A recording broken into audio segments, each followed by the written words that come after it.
Please লাগাইতে দাও, please আমাকে একবার লাগাইতে দাও। আম সরি আমার ল্যাঙ্গুয়েজের জন্য, বাট আপনাদেরকে একটা ভিডিও দেখাচ্ছি, তারপরে বলছি ভালো মানে বাকি কথা। আপনারাও এখন আসেনি, তার আগে আপনি এই কাজটা করলেন। তো আমি তো বলবো যে আপনি এনসিপির প্ল্যাটফর্মটাকে ব্যবহার করে যথেষ্ট পরিমাণ প্রতিষ্ঠিত হয়ে এখন আপনি নিজের ব্যক্তিগত এই সিদ্ধান্তটা নিলেন। এটা উনি করেছেন, যাই হোক ওনার সিদ্ধান্ত ওনার। আমাদের দলের মতো থাকবে, একটা দলের মেইন স্ট্রিম।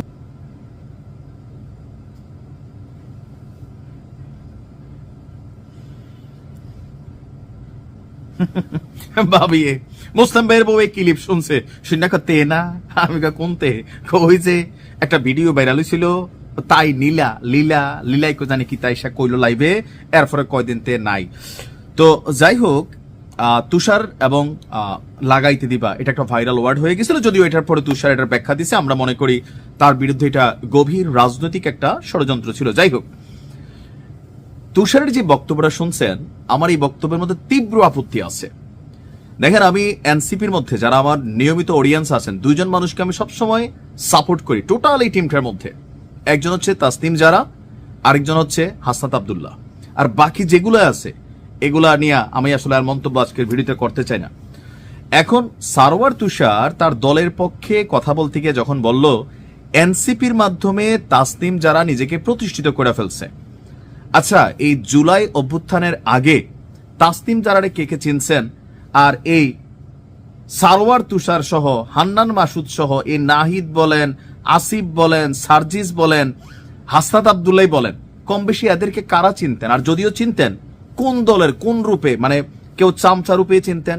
এর বাহিরে with honour, with respect, with ব্যক্তিত্ব, ভাব গাম্ভীর্য সারা দেশের মানুষের কাছে পরিচিত ছিল। এই টোটাল টিমের মধ্যে একটা জন, সে হচ্ছে কে? ডাক্তার তাসনিম জারা।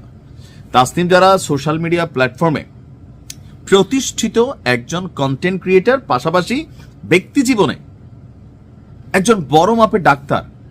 সে তার ভিডিও কন্টেন্টের মাধ্যমে সারা বাংলাদেশের মানুষের কাছে নিজেকে এস্টাবলিশ করেছিল। আর ব্যক্তিগত জীবনে তার বিদেশের সিটিজেন আছে, নাগরিকত্ব আছে, তার উপরে সে ডাক্তার। এমনকি আমরা যদি তার সবকিছু ভালো দেই, কন্টেন্ট ক্রিয়েটর হিসেবে তার ভিডিও যেই পরিমাণ ভিউ হয়, ন্যূনতম মাসে 50 লক্ষ টাকা ইনকাম আছে এই তাসনিম জারার পরিচিতির সাথে। কিন্তু এই সারওয়ার তুষারকে কারা চিনত? মানে এই জুলাই অভ্যুত্থানের আগে কি করতো এই সারওয়ার তুষাররা? তার বিরুদ্ধে যে নীলা ইসরাফিল অভিযোগ করছে, এই অডিওটা কত সালের? আমরা যতটুকু দেখছি যে 2022 সালের জুন মাসে নাকি এই ঘটনা, না 2024-এর বা 25-এর। কিন্তু আমি গণমাধ্যমে একটু নেটে সার্চ করতেছিলাম, এই বিতর্ক, তার যে অডিও ফাঁস হয়েছিল নীলা ইসরাফিলের করা, দাবি করা হচ্ছিল 2022 সালের জুন মাসে এটা নাকি একটা বক্তব্য ছিল।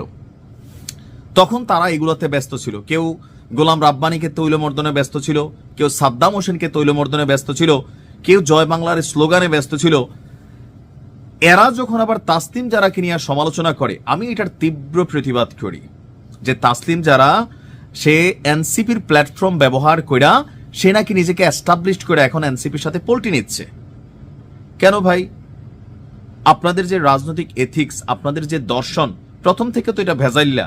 এটা থেকে দেখেন একে একে আপনারা ছাত্র জনতার নিয়ে আন্দোলন করছেন, কিন্তু সারা বাংলাদেশে যতগুলা এই ইউনিভার্সিটি লেভেলে নির্বাচন হয়েছে, একটা আসনে আপনাদের অস্তিত্ব আছে? নাই তো। কেন নাই? কারণ হচ্ছে আপনাদের জায়গাগুলো মানুষ বুঝে গেছে। প্রত্যেকেই বিভিন্ন জন বিভিন্ন আকাম কুকাম কইরা আপনারা কিন্তু নিজেদেরকে বিতর্কিত করছেন। এখনো বিতর্কের বাইরে দুইটা ক্যারেক্টার, হাসনাত আব্দুল্লাহ, তাসনিম জারা। আর তাসনিম জারার জন্য যেই লাইফ অপেক্ষা করতেছে, সে ওই লাইফকে ছাইড়া বাংলাদেশকে, দেশের জনগণকে কিছু দেওয়ার জন্যই সেই রাজনীতিতে আসছে। বিষয়টা এরকম ভাইবেন না যে এনসিপি কে ব্যবহার করা আপনি সারওয়ার তুষার পরিচিত হয়েছেন, শরীরে চর্বি হয়েছে, মাংস হয়েছে, হান্নান মাসুদেরও হয়েছে, টাকা পয়সা হয়েছে, সবাই কামাইছেন। এগুলো এখন ওপেন সিক্রেট। যদি আগে যা ছিল এখনো তা আছে।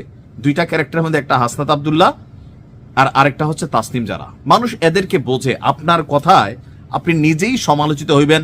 আপনাদের উচিত এখন চুপ থাকা, তাসনিম জারাকে নিয়ে কোনো ধরনের বক্তব্য না দেওয়া, কোনো বিতর্ক সৃষ্টি না করা। আমি হলফ করে বলতে পারি, তাসনিম জারা এনসিপির পক্ষ থেকে শাপলা কলি নিয়ে প্রতীক নিয়ে যদি নির্বাচন করে, নির্ঘাত ফেল করবে। তাসনিম জারা যদি স্বতন্ত্র হিসাবে নির্বাচন করে, ঢাকা 9 থেকে পাশ করার চান্স বেশি, ভোট বেশি পাবে।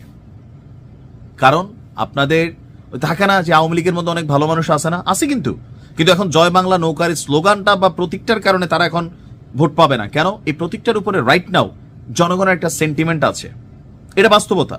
তো সেই ক্ষেত্রে সারোয়ার তুষার যখন তাসতিম জারাকে নিয়ে সমালোচনা করে আমার কাছে হাসি পায়, মনে হয় যে আসলে কলিকাল চলে আসছে। উইথ ডিউ রেসপেক্ট, সারোয়ার তুষারের মন খারাপ হইতে পারে, কিন্তু আপনার কমেন্টটা কোনোভাবে আমি নিতে পারলাম না। এটা আমি আমার ব্যক্তিগত জায়গা থেকে আপনার সমালোচনা করলাম আপনার বোধোদয় হওয়ার জন্য। ভালো থাকুন।